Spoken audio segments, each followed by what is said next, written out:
Eto nga pala mga mare, ang ganap namin kahapon, birthday ko kahapon. Dito nga pala kami pumunta. Una namin pinuntahan dito yung warehouse mga mare. Naghahanap kami ng sapatos, malamang sapatos. Ang favorite namin puntahan, sapatos. Bali, paldo nga pala dyan si Jana mga mare. Eto na nga, pagkatapos nga namin pumunta ng warehouse ay diretso kami sa SM. Anong oras na kasi at kakain na. Dito nga namin naisip kumain sa Giligyan. Bali, habang inaantay namin yung order ay nagkukwentuhan muna kami. At eto na nga yung aming in-order. Isa-isa nang dumating.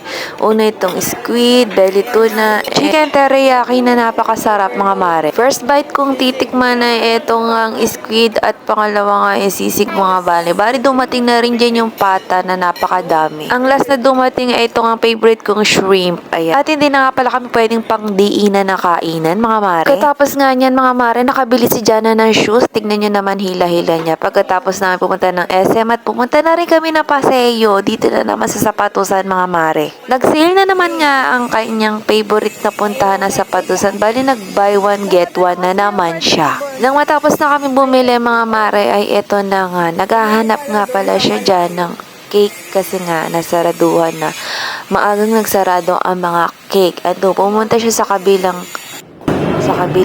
Ayan, 8:30 na guys. Nabili lang ng cake. Para may pang blow ng cake. Nabili doon sa kabilang ibayo.